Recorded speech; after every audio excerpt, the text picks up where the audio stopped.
psychiatrist, man who's supposed to work to heal people, has done nothing but destroy this man's life, and in destroying his life, destroying the lives of all of his loved ones. Excuse me. Wiped out my life.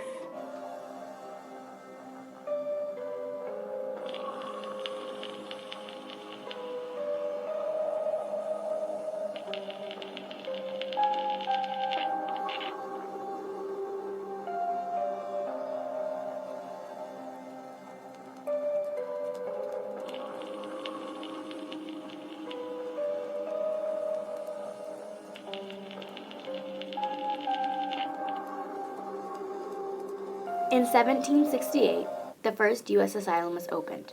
Throughout this time period, many rights were violated. According to the 8th Amendment in the U.S. Constitution, the patients had the right to no cruel and unusual punishment. The staff and the government had the responsibility to assure they were being treated humanely. In the early 1900s, the Industrial Revolution was taking place. This was a big part of why the asylum started. The Industrial Revolution caused a need for more adults in the workforce. Kids were no longer allowed to work until a certain age and were only allowed to work for a certain amount of hours.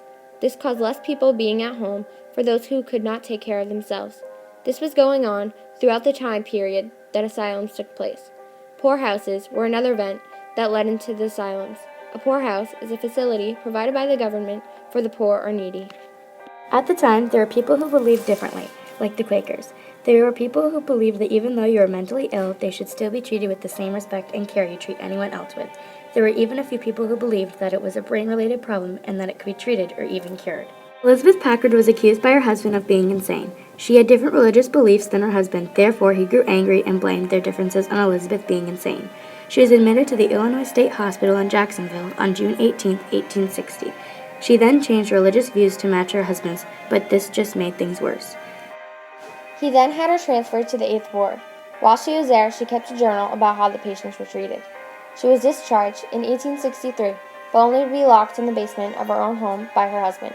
Eventually, she threw a letter out of the window when she got the chance. Luckily, her neighbor found it and Elizabeth brought her husband to court. Elizabeth ended up winning the court case. By the end of Elizabeth's life, she had worked for the rights of the mentally ill and caused many changes to occur. Elizabeth's efforts and the influence of her books caused 34 bills to be passed in various state legislatures, including a law passed by the Illinois legislature passed in 1869, which required a jury trial before a person could be committed to an asylum. She died at age 81.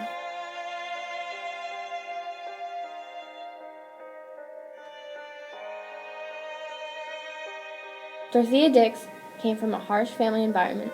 Her mom had mental health issues and her dad was an abusive alcoholic. In her later years, she made schools for poor and rich girls, since at this time in history, there are no girls' schools unless it was a private lesson with a woman teaching. The schools were open from 1822 to 1836. March of 1841, she went to the East Cambridge jail to teach the women. Inside the jail, she saw many terrifying things.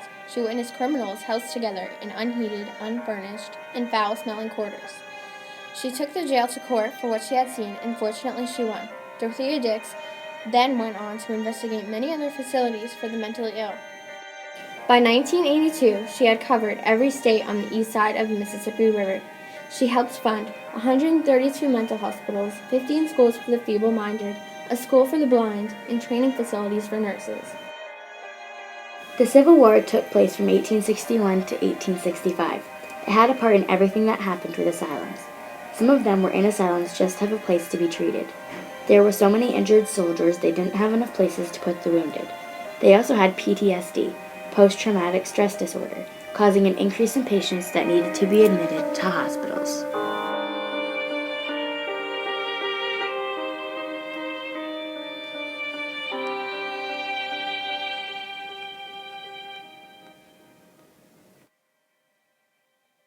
Asked by the world if I could have myself committed to one of the asylums for the insane in New York, with a view to writing a plain and unvarnished narrative of the treatment of the patients therein and the methods of management, etc.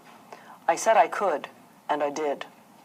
Eagerly, I accepted the mission to learn the inside workings of the Blackwell Island Insane Asylum. One of the patients, Mrs. Cotter, a pretty, delicate woman, one day thought she saw her husband coming up the walk. She left the line in which she was marching and ran to meet him. For this act, she was sent to what was known as the retreat. She afterward said, "The remembrance of that is enough to make me mad. For crying, the nurses beat me with a broom handle and jumped on me, injuring me internally so that I shall never get over it. Then they tied my hands and feet, and throwing a sheet over my head, twisted it tightly around my throat so I could not scream, and thus put me in a bathtub filled with cold water. They held me under until I gave up every hope and became senseless. At other times they took hold of my ears and beat my head on the floor and against the wall. Then they pulled out my hair by the roots so that it will never grow again." Mrs. Cotter here showed me proofs of her story, the dent in the back of her head and the bare spots where their hair had been taken out by the handful. Nellie Bly was a famous journalist. She acted and talked as if she was crazy until finally she was admitted into the Women's Lunatic Asylum on Blackwell's Island on September 25, 1887. She found that nurses and staff fed the patients vermin-infested foods. She also found that the staff was mentally and physically abusive to the patients. She even found that some people were sane but were placed in the asylums by family and friends. As soon as Nellie Bly got out of the asylum, she started writing an exposé called 10 Days in a Madhouse that tells of her experience in the Women's Lunatic Asylum on Blackwell's Island. Nellie Bly took advantage of her right of expression in writing to ultimately cause reforms at the asylum she was at. She also caused more awareness of what was truly going on behind the scenes. People were restrained with shackles, straitjackets, chains, and other harsh restraint systems. Cupping is when a glass cup is warmed up and a cotton ball or other flammable substance is soaked in alcohol, then placed inside the cup. It creates a vacuum when a substance is burned in the cup because it takes out all the oxygen. This was believed to draw toxins out of the body. Another treatment that was used was bloodletting. Bloodletting is when some of a patient's blood is surgically removed for therapeutic reasons. They even gave them hot and cold baths because it was a common belief that this would calm the patients down. The Community Mental Health Centers Act was made to put a mental health center in every community. It was amended in 1989. This act caused every state to receive less than $250,000 used to build and renovate mental health centers. The purpose was to provide mental health services to the homeless and chronically mentally ill. This act also was made to provide services that would prevent or diagnose mental illness, care or treat illness, rehabilitation services, and to construct new buildings for these purposes. The mental health law was divided into 10 parts and 149 sections. In the first section, a mental disorder was considered any disorder or disability of the mind. The next section made it so people who were suspected of being mentally ill had the right to a trial before being admitted to an insane asylum.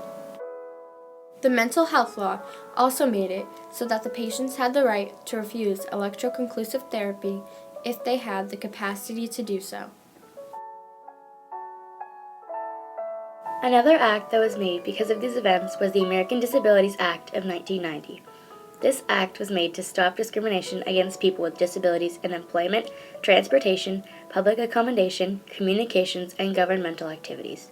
This was the responsibility of the government and citizens to make sure that people would still be treated the same in employment or other activities. The AMA was founded on May 7, 1847. Part of the reason that the AMA was created was because of the inhumane treatments that were used on patients in insane asylums, such as bloodletting or cupping therapy. They worked to expose unethical practitioners and to limit licensure to allopathic physicians.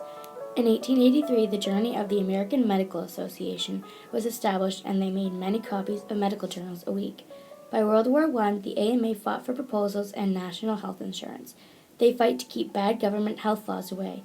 In 1994 and 1995, the AMA drafted 2 patient protection laws.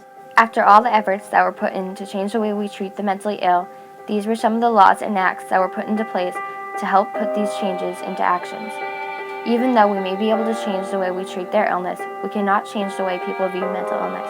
It's up to everyday citizens to change these views, to educate and explain the fact that mental illness isn't a choice.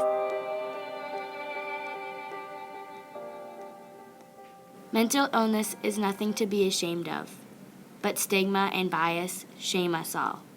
Bill Clinton.